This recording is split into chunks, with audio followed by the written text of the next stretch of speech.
ایک کام کریں، بسم اللہ الرحمن الرحیم جو ہے نا 19 دفعہ کسی کاغذ پہ لکھ ہاں لیں، جی کسی کاغذ پہ لکھ لیں 19 دفعہ بسم اللہ الرحمن الرحیم، اس کو تیل کی بوتل میں ڈال دیں اور اچھی طرح ہلا لیں، 4 کل پڑھ کے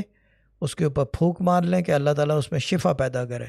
ٹھیک ہے نا، اور پھر اس سے خود جو ہے فزیو ٹھیک ہے تھراپی اور مالش کرائیں، خود کریں، کیونکہ ایک بات یاد رکھیں کہ جو ماں کے ہاتھ کے اندر جو شفا ہوتی ہے وہ کسی اور کے ہاتھ میں نہیں ہو سکتی، کیونکہ basically you are one, he and you are one, آپ سمجھ رہے ہیں میری بات؟ آپ ہی نے پیدا ہاں کیا ہے جی نا اس کو، اور اس سے پوچھو گے تو ہاں وہ جی بولے ہاں گا ہاں جی میری ماں نے پیدا کیا ہے مجھے، تو یو آل آر ون، تو اگر آپ کرو گے تو اس کا جی افیکٹ ڈفرینٹ ہوگا، تو you do it yourself, جی اور باقی بسم اللہ کا نقش ڈالیں، اور ہوں،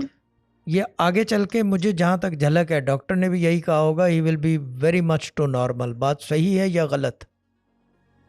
ہاں جی ایسے ہی بولا ہے۔ بس ختم ہو گئی بات، تو میں بھی بتا رہا ہوں، سو اس کا مطلب ڈاکٹر نے اتنا پڑھنے کے بعد، میں نے وظیفے کرنے کے بعد ہم نے یہ حاصل کیا ہے علم کہ ہم بھی بتا سکتے ہیں کہ جو ڈاکٹر کہہ رہا ہے، ٹھیک ہے نا۔ اس کی آواز آ رہی ہے کان میں، جب بتایا تھا تو بلو رنگ کی شرٹ ہوگی اس کی جس نے